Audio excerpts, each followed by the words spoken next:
My wife and I had been married for 6 years. She was my world, my everything. I loved her more than I can even begin to describe. And her son, my stepson, was like my own. At least, I thought so. For years, I poured my heart into building a family, creating a bond. But then, one day, everything came crashing down. A single video. That's all it took. As I sat there, staring at the screen, my mind raced. My pulse felt like it was echoing in my ears. I couldn't believe what I was seeing. Was it a mistake? Was it real? My first instinct was denial. This couldn't be happening. Not to me. Not in my own home. But the evidence was there. Plain as day. The woman I thought I knew, the woman I trusted with everything, had shattered that trust in the most unthinkable way. And the person she betrayed me with. I can barely even bring myself to say it. This is a story that's not just about infidelity. It's about betrayal on a level that cuts deeper than words. It's about the choices we face when our world collapses. By the end of this story, I'll share the decision I made and why I still wonder if it was the right one.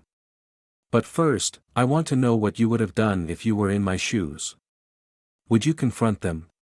Walk away? Or do something else entirely? Tell me in the comments because I'll be reading every word. Make sure to hit subscribe and turn on notifications because every story we tell is one you won't want to miss. Now, let me take you to where it all began. I met her 8 years ago at a mutual friend's dinner party. It was one of those nights where the conversation flowed effortlessly, and from the moment we locked eyes, it felt like we were the only two people in the room. She had this way of making you feel like you mattered, like you were the center of her world. At that time, she was a single mother raising her son. He was just a teenager then, shy and withdrawn, but I didn't mind. I saw it as an opportunity to step in, to be a positive influence in his life. I wasn't his biological father, but I wanted to be someone he could rely on. Our relationship blossomed quickly, and within a year, we were married. I was overjoyed. I thought I had found everything I'd ever wanted, a partner who loved me deeply and a family to call my own. In the early years, everything felt perfect. We'd spend weekends going on road trips, laughing over silly things, and dreaming about the future. My wife had this infectious laugh that could brighten the darkest days, and I couldn't get enough of it. Her son was quieter, more reserved. But slowly, we began to connect. I remember teaching him how to change a tire on his first car. That was the day I felt like we had turned a corner. He finally started calling me Dad. Hearing that word made my heart swell. I thought, this is it. This is the family I've always wanted. Looking back now, it feels almost naive how much I trusted those moments. I believed we were untouchable, that nothing could shake the foundation we had built. But sometimes, when something seems too perfect, you miss the small things. I started noticing little shifts, almost imperceptible changes. My wife, once so open and talkative, began keeping more to herself. She'd dismiss it as being tired or overwhelmed, and I'd brush it off too. After all, everyone has their ups and downs, right? Then there was her son. He'd always been reserved, but now, he was spending even more time in his room or out of the house. I thought he was just being a teenager. But occasionally, I'd catch this strange dynamic between the two of them, an inside joke I wasn't part of, a glance that lingered a little too long. I told myself I was imagining things. Because why wouldn't I? We were happy. At least, I thought we were. It wasn't until much later that I realized the signs were there all along, but I didn't want to see them. I was so caught up in the idea of our perfect family that I ignored the cracks that had started to form. I poured everything into our life together. Every decision I made revolved around what was best for us as a family. I worked long hours to provide for them, sometimes sacrificing my own time and energy, believing it would all be worth it. But now, looking back, I can't help but wonder, was I blind? Or did I choose to look the other way because the truth was too painful to confront? And yet, at that time, none of this was on my mind. I was happy. I was proud of the life we had built. And I truly believed we were solid, unbreakable. That's why what happened next hit me so hard. I wasn't prepared for it. I never could have been. But before I tell you about the day that shattered everything, let me ask you this: how much would you sacrifice for love? For family? And if you knew there were signs, would you have seen them, or would you have done what I did and ignored them? Let me know in the comments, because I need to hear your thoughts. After 6 years of marriage, I started noticing things I couldn't quite explain. At first, it was easy to dismiss them as minor inconveniences or quirks. But over time, those little things started to add up. It began with her phone. My wife had always been open about her devices. We'd share photos, videos, even text messages without a second thought. But now, she kept her phone closer than ever.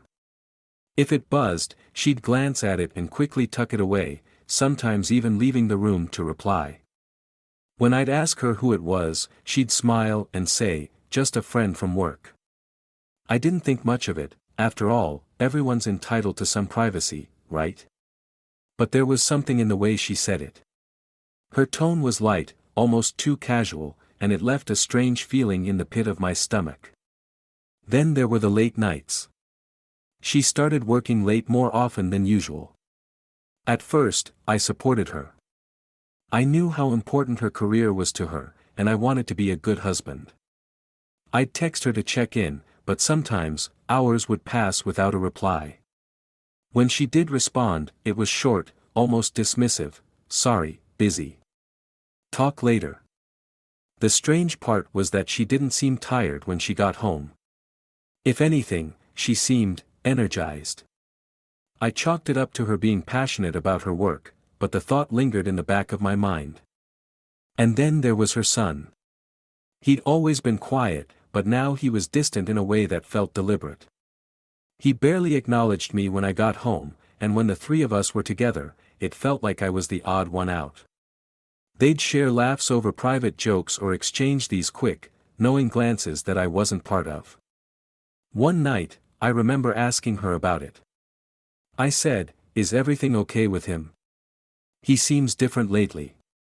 She just shrugged and said, "He's a teenager. You know how they are." But I couldn't shake the feeling that there was more to it. There were other little things, too, things I didn't even realize were odd until much later. Like how she started dressing differently, more carefully, even when she was just running errands. Or how she'd get defensive over small questions, like where she'd been or who she'd seen. I remember one night vividly. We were sitting on the couch, watching a movie. Her phone buzzed, and she glanced at it quickly before putting it face down on the coffee table. I don't know why, but I couldn't stop myself. I asked, "Who's texting you this late?" She hesitated, just for a second, but long enough for me to notice. Then she said, "Oh, it's just a group chat from work." Something about her answer didn't sit right with me. My gut was telling me that something was off. But I told myself I was being paranoid. After all, she was my wife. The woman I loved. The woman I trusted. Still, the signs were there, even if I didn't want to see them. One day, I came home earlier than expected. She wasn't there, which wasn't unusual. But what caught my attention was her laptop, left open on the kitchen counter. She was usually so meticulous about closing everything before she left. I don't know what made me do it. Curiosity? Suspicion? Maybe a little of both. I walked over to the laptop and opened the browser. It was on a messaging app. I froze when I saw the conversation. It wasn't explicit, but it was personal. Too personal. And the name on the other end of the chat, it was her son's. My mind raced. I tried to make sense of it. Was this some kind of mistake? A misunderstanding? I closed the laptop quickly, my hands trembling. When she got home that evening, I wanted to ask her about it, but I didn't. I didn't know how to bring it up without sounding crazy. And honestly, part of me didn't want to know the answer. I started watching more closely after that. I couldn't help it. Every interaction between them felt magnified, every word and gesture scrutinized. I didn't like what I was seeing. It wasn't just the looks they exchanged or the way they seemed to have their own private world. It was the distance I felt growing between her and me. It was the way she seemed happier when I wasn't around. The more I tried to ignore it, the harder it became. I started asking myself questions I didn't want to answer. Was this my fault? Had I done something wrong? Was I imagining things? But deep down, I knew the truth. I just wasn't ready to face it. The day everything changed started like any other. I woke up, got ready for work, and kissed my wife goodbye as she stood at the kitchen counter, sipping her coffee. Her smile was as radiant as ever, and for a brief moment, I told myself that everything I had been feeling, every doubt, every worry, was just in my head. But as I left the house that morning, something gnawed at me. A quiet unease I couldn't shake. Later that afternoon, a client canceled a meeting, leaving me with an unexpected block of free time. I decided to head home early, thinking I could surprise my wife and maybe talk through some of the things I'd been feeling. Maybe this was what we needed, a little time together. When I walked into the house, it was quiet. Too quiet. Normally, I'd hear the TV in the background or the hum of her on a work call. But there was nothing. I called out, "Honey. Are you home?" No answer. I wandered through the house, thinking maybe she was in the backyard or taking a nap. As I passed the living room, I noticed her phone sitting on the coffee table. That was unusual, she never left it out like that. Something stopped me in my tracks. Her phone lit up, and a notification popped up. I couldn't help but glance at it. It was a message. From her son. At first, I hesitated. I told myself to respect her privacy, to leave it alone. But that feeling in my gut, the one I'd been trying to ignore for weeks, wouldn't let me walk away. I picked up the phone, my hands shaking as I unlocked it. My heart was pounding so loudly I could barely think. What I saw next. I'll never forget.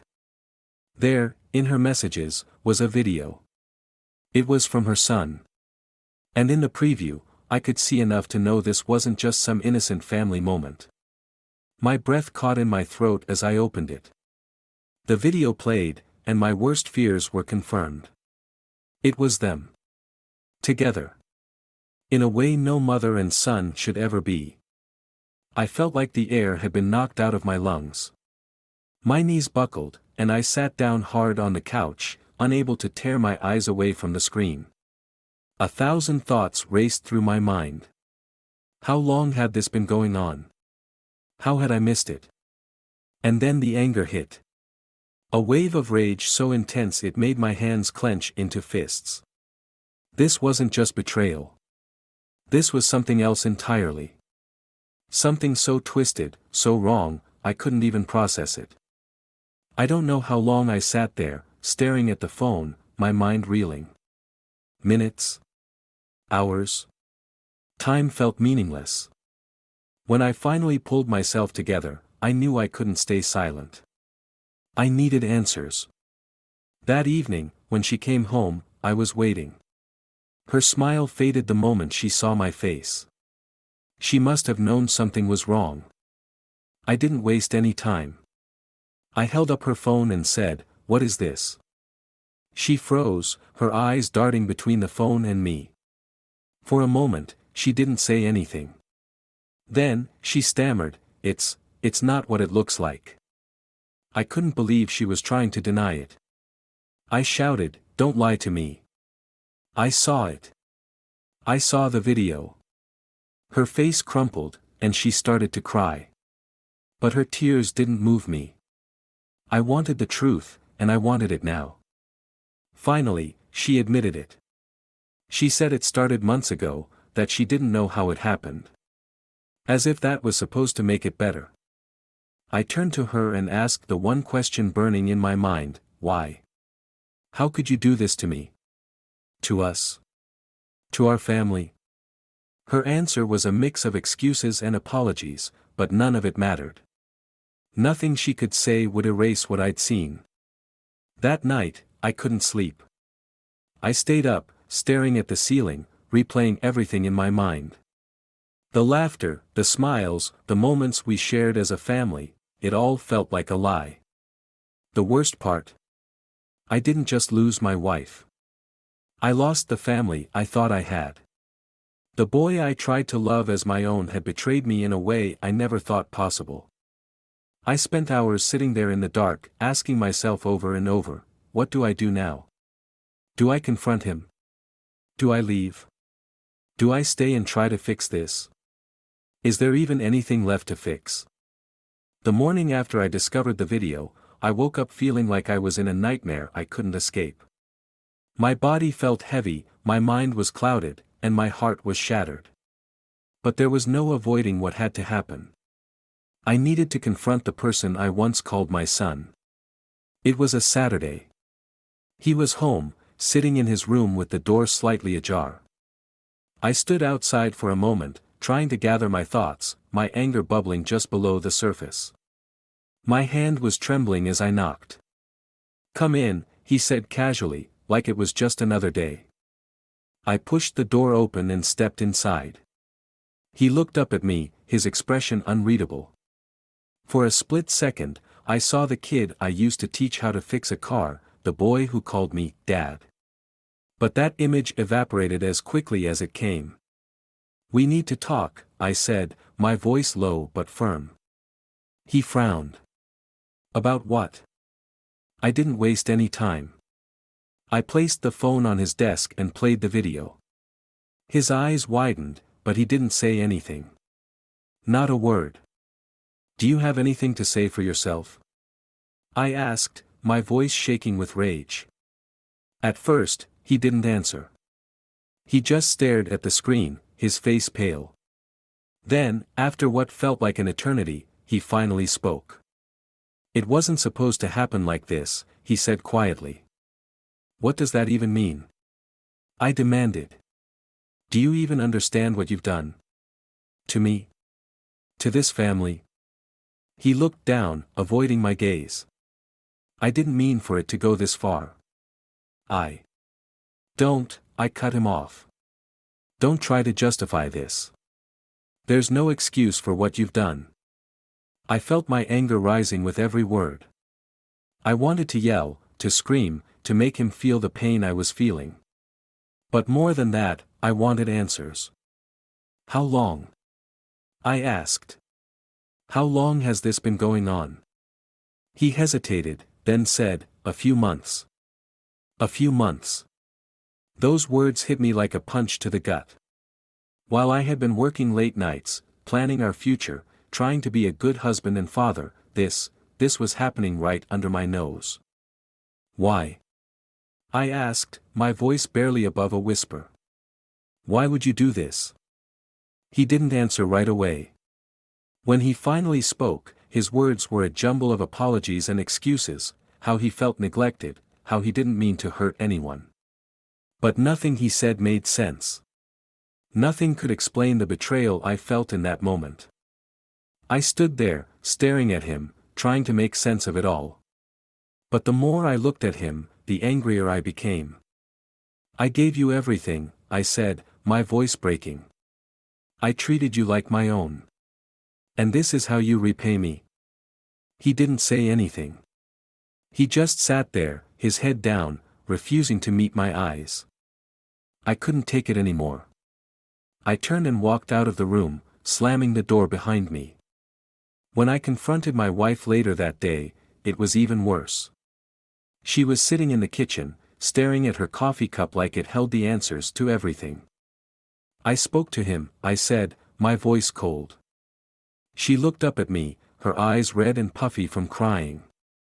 "I'm so sorry," she whispered. "Sorry? I repeated, my voice rising. Do you think sorry is going to fix this? Do you even understand what you've done?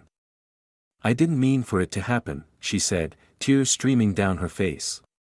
I was lonely, Anne. I don't know. I made a mistake. A horrible mistake. A mistake. I said, laughing bitterly. This isn't a mistake. This is a choice. A choice you made over and over again. She tried to reach for my hand, but I pulled away. Don't, I said. Don't touch me. For hours, we went back and forth. She cried. I yelled. She begged for forgiveness, but I couldn't give it to her. Not then. Not after what I had seen. At one point, I asked her, do you love him? She froze, her eyes widening. No, she said quickly. No, of course not. It wasn't about that. It was. I don't know what it was. Her words felt hollow, meaningless. I didn't know what to believe anymore. By the end of the conversation, I was exhausted. I couldn't even look at her. I got up and walked out of the house, needing air, needing space, needing anything but to be in that room with her. I spent hours driving aimlessly, my mind racing. I kept replaying the conversations, the video, the betrayal. Every time I thought about it, my chest tightened, and I felt like I couldn't breathe. Eventually, I pulled over and just sat there, staring at the steering wheel. I didn't know what to do. I didn't know if I could ever go back. The days following the confrontation felt like walking through a fog. Time seemed to stretch and compress in strange ways. Hours felt like days, and moments of silence dragged on endlessly. I was living in the same house as my wife and stepson, but it felt like I was surrounded by strangers. I slept on the couch those first few nights, not that I got much sleep. Every time I closed my eyes, the video replayed in my mind, along with the words they had said during the confrontations. It was like a broken record, looping over and over. I couldn't escape it. My wife tried to talk to me, to explain, but I couldn't bring myself to listen. Every time she opened her mouth, all I could see was the betrayal. She'd sit across from me, tears streaming down her face, begging for forgiveness. I'll do anything to fix this, she'd say. Please, we can get through this. But could we? Could anyone get through something like this? The hardest part was going to work and pretending everything was normal. I'd sit in meetings, nodding along and offering half-hearted input, all while feeling like I was falling apart inside. My coworkers would ask if I was okay, and I'd force a smile and say, yeah, just tired. But I wasn't okay. I was far from okay. At home, the tension was unbearable. I avoided both of them as much as I could. Meals were eaten in silence, if at all. The house, once filled with laughter and warmth, felt cold and suffocating. One night, my stepson tried to talk to me. He came into the living room where I was sitting, staring blankly at the TV. Can we talk? He asked hesitantly. I didn't even look at him. What could you possibly have to say? I asked, my voice devoid of emotion. I'm sorry, he said. I never meant to hurt you. I finally turned to look at him. You didn't just hurt me, I said. You destroyed this family. Do you even realize what you've done? He looked down, his shoulders slumping. I know. I messed up. I wish I could take it back. But you can't, I said, my voice rising. You can't take it back. And now, I don't know if I can ever look at you the same way again. He left the room without another word, and I sat there, feeling a strange mix of anger and sadness. My wife and stepson both tried to go on with their lives as if nothing had happened, but I couldn't. Everywhere I turned, there were reminders of what I had lost, the trust, the bond, the sense of family. At one point, I thought about leaving. I even packed a bag and sat in my car for what felt like hours, debating whether to drive away and never look back. But something held me back. Was it fear? Guilt? Or the faint hope that things could somehow be repaired? I decided to see a therapist. It was a desperate move, a last-ditch effort to make sense of everything. Sitting in that office, spilling my heart out to a stranger, felt both cathartic and humiliating. The therapist asked me a question I hadn't considered before. "What do you want?" I didn't know how to answer. I had spent so much time thinking about what I had lost, what they had done, that I hadn't stopped to think about what I wanted moving forward. Did I want to try to save the marriage? Did I want to walk away and start over? Every session, we unpacked the layers of betrayal, the feelings of anger, sadness, and confusion. It didn't provide answers, but it gave me a space to process everything. Meanwhile, my wife was trying her best to make amends. She deleted her social media accounts, cut off contact with anyone she thought might trigger my suspicions, and even offered to quit her job to focus on us. "I just want to prove to you that I'm committed to fixing this," she said. But her efforts felt hollow. No matter what she did, it didn't erase the betrayal. Friends and family started noticing something was wrong. My best friend, who had known me for years, pulled me aside one day and said, "You don't look like yourself. What's going on?" I wanted to tell him, but the words caught in my throat. How do you explain something like this? How do you tell someone that your wife and stepson, the people you trusted most, had betrayed you in such an unimaginable way? Eventually, I just said, "It's complicated." I spent so much time wondering if I should forgive her, if I should stay and try to rebuild. But every time I thought about forgiveness, I felt like I was betraying myself. How could I forgive something so deeply hurtful? And then there was the question of him. My stepson. Could I ever look at him without seeing the betrayal? Without feeling the anger and disappointment? One night, I found myself scrolling through forums and online support groups, reading stories from people who had been through similar situations. Some had stayed and worked things out. Others had left and never looked back. I wondered which path I would take. What happened next was the moment that forced me to make a choice. A choice I'll never forget. It had been weeks since the confrontation, and the house still felt like a battlefield. The air was thick with tension, every conversation was strained, and the silence was almost unbearable. I was hanging on by a thread, unsure of what to do or where to turn. One evening, I came home later than usual. The house was quiet, and for a brief moment, I thought I might have the place to myself. But as I walked toward the kitchen, I heard voices. Low, hushed, and unmistakably tense. I stopped in my tracks, straining to hear. It was my wife and her son. "You have to delete everything," she said, her voice urgent. "I already did," he replied. "There's nothing left." "You better be sure," she said. "If he finds out about that, it's over." My stomach dropped. I felt frozen in place, my mind racing. What were they talking about?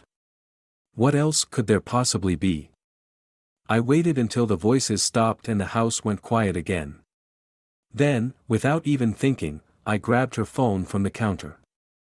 She had changed her password, but I had seen her enter it once out of the corner of my eye. My hands trembled as I punched in the code. I scrolled through her messages, her emails, her photos, anything I could find. At first, it looked like she had wiped everything clean. But then I found it. An old email thread buried deep in her archive. As I opened it, my breath caught. It was a series of messages between her and a friend of hers, a friend I barely knew but had met a few times at parties. The subject line of one email stood out, "Need advice about stepson's name." I hesitated for a moment, unsure if I wanted to know more. But curiosity, and anger, got the better of me. The emails revealed something I never saw coming. She had confided in this friend months earlier, saying she felt an emotional connection to her son that she couldn't explain. At first, the messages seemed innocent, almost like she was seeking guidance to set boundaries. But then the tone shifted. "I think I'm in over my head," one email read. "I don't know how to stop." Another one, dated a few weeks later, chilled me to the core. "I don't want him to feel abandoned, but I also don't want my husband to find out. I'm so scared." I couldn't believe what I was reading. She knew what she was doing was wrong, and yet, she had let it continue. Worse, she had tried to hide it from me even as she sought advice on how to manage the situation. But the final email was the one that broke me. "I know what I've done is unforgivable," it read. "But a part of me feels like he understands me in a way no one else does. I just don't know what to do anymore." I slammed the phone down on the counter, my hands shaking. The anger I had felt before was nothing compared to the rage coursing through me now. It wasn't just betrayal, it was premeditated, deliberate, and selfish on a level I couldn't comprehend.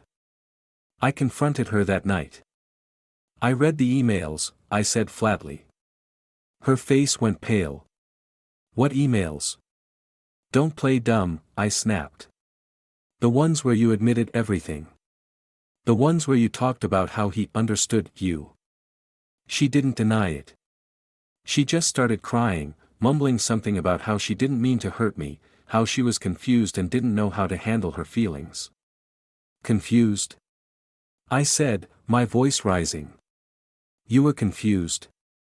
That's your excuse for destroying this family?" "I'm sorry," she said over and over. "I don't know what else to say." "How about the truth?" I demanded. "How about telling me what else you're hiding?"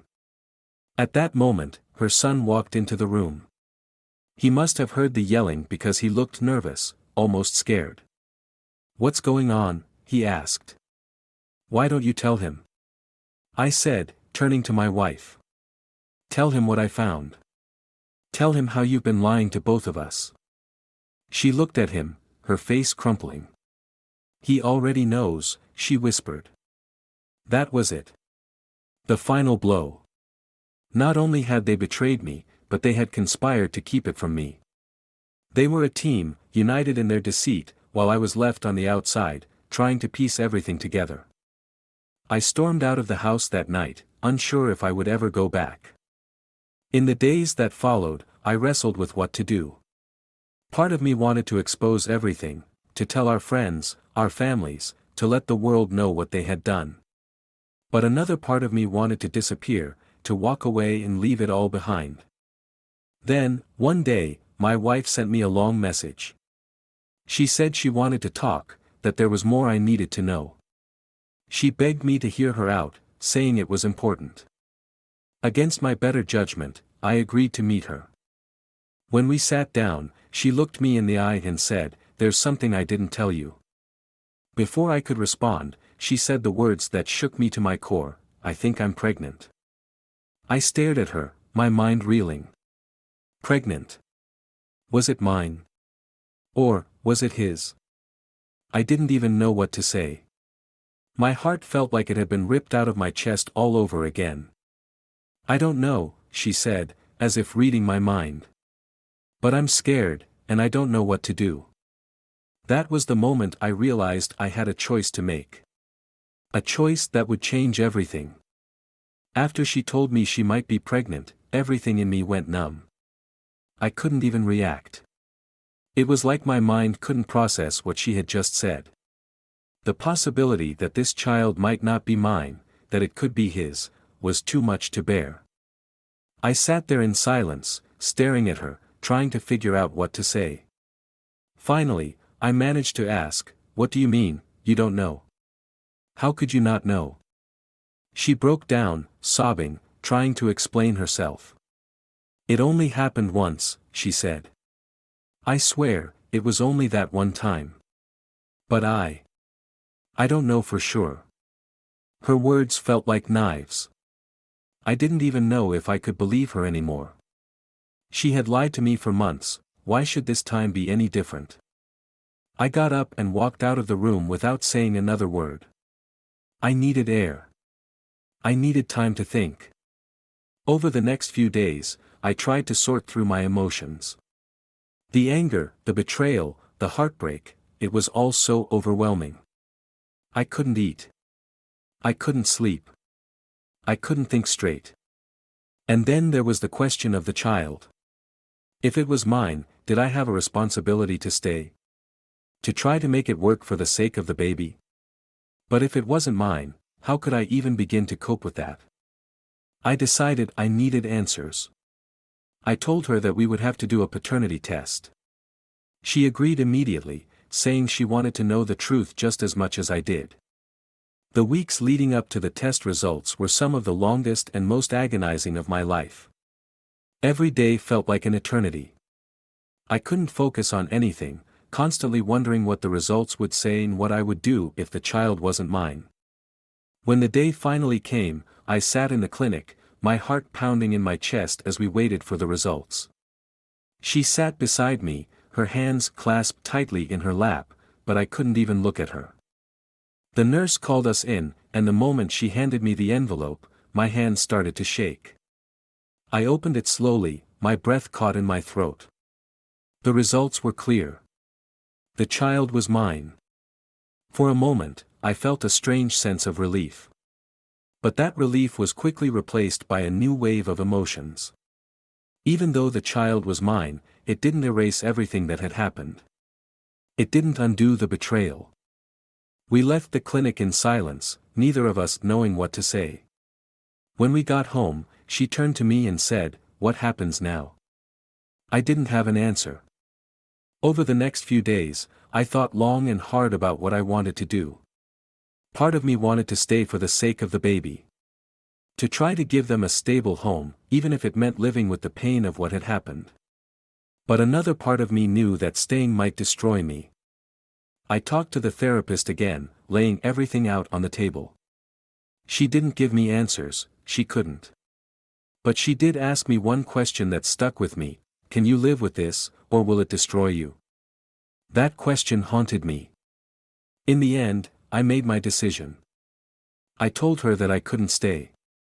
Not after everything that had happened. I told her that I would support the child, that I would be there for them as a father, but that I couldn't continue as her husband. She cried. She begged me to reconsider. But I stood firm. I told her that trust, once broken, is almost impossible to rebuild. And no matter how hard I tried, I couldn't see a way forward for us. We filed for divorce a few weeks later. It was messy, emotional, and painful, but I knew it was the right choice for me. As for my stepson, I haven't seen or spoken to him since the day I left. I don't know if I'll ever be able to forgive him, and I don't know if I even want to. It's been over a year now since all of this happened. I still think about it every day. I still feel the pain, the anger, the betrayal. But I'm trying to move forward.